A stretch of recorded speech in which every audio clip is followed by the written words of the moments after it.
جی السلام علیکم، میرا نام فواد جیلانی ہے۔ اس وقت آپ میرا ڈیجیٹل چینل دیکھ رہے ہیں۔ ہمارے ساتھ اس وقت موجود ہیں سینیٹر مشتاق احمد صاحب۔ ان سے پوچھیں گے کہ کل جو ہے وہ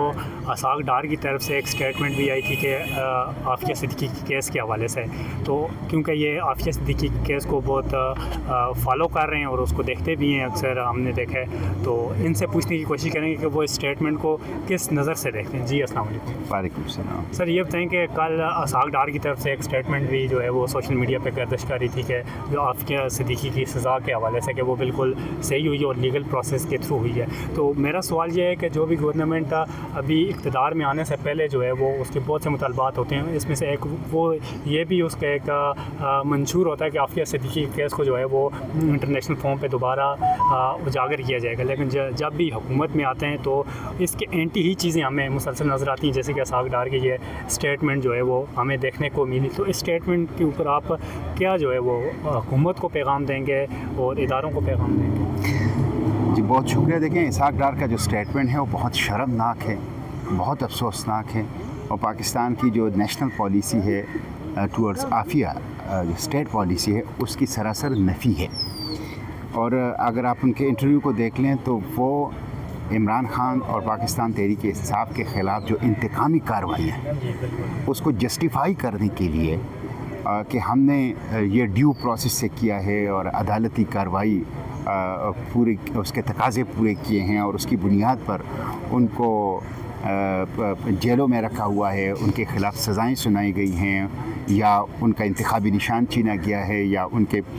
ریزرو سیٹس چھینے گئے ہیں، یہ سارے تو اس کو جسٹیفائی کرنے کے لیے جو پولیٹیکل وکٹمائزیشن ہے اور سیاسی انتقام ہے، وہ ڈاکٹر عافیہ کے کیس میں جو ان کو 86 سال قید کی سزا ہوئی ہے وہ اس کو بھی وہ جائز کہہ رہے ہیں اور کہتے ہیں یہ ڈیو پروسیس سے ہوا ہے۔ تو یہ بہت افسوسناک، شرمناک ہے۔ اس کا مطلب یہ ہے کہ اس کو نائب وزیر اعظم صاحب کو، وزیر خارجہ صاحب کو سرے سے ڈاکٹر عافیہ کے کیس کا علم ہی نہیں ہے۔ ڈاکٹر عافیہ مارچ 2003 میں اپنے 3 بچوں کے ساتھ، جس میں 6 ماہ کا گود میں سلیمان، 5 سال کی احمد بیٹا اور 6 سال کی بڑی بیٹی جو ہیں وہ مریم، ان کے ساتھ کراچی سے اسلام آباد آ رہی تھی کہ اغوا کی گئی، ایجنسیوں نے اغوا کیا، FBI ساتھ تھی، انہوں نے اغوا کیا۔ 5 سال تک، 5.25 سال تک اس کا کوئی علم نہیں تھا۔ جولائی 2008 میں، یعنی تقریباً 5.25 سال کے بعد افغانستان میں وہ پروڈیوس ہو گئی۔ اب پتہ نہیں وہ 5.25 سال افغانستان میں تھی یا یہاں پہ ایجنسیوں کے قبضے میں تھی۔ پھر وہاں ان کو 2 گولیاں ماری گئی اور وہاں سے وینٹیلیٹر پر ان کو نیو یارک شفٹ کیا گیا۔ تو ان کا اغوا، پاکستان کے اندر اس کی جبری گمشدگی، پاکستان سے افغانستان منتقلی، افغانستان سے امریکہ منتقلی، یہ تمام کے تمام عمل پاکستانی قوانین اور بین الاقوامی قوانین کی خلاف ورزی ہے۔ تو وہ ایک ظلم کا کیس ہے، وہ 21ویں صدی کی سب سے مظلوم خاتون ہے،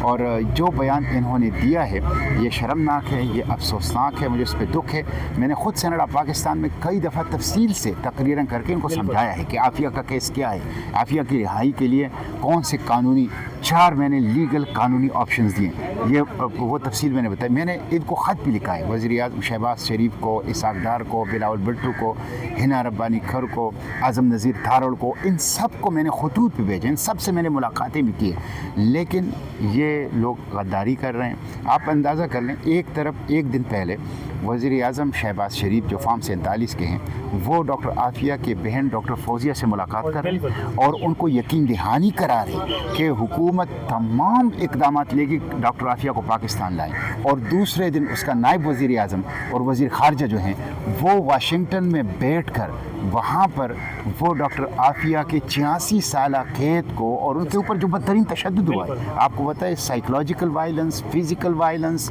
اور سیکشول وائلنس مستقل ان کے اوپر ہوتا ہے۔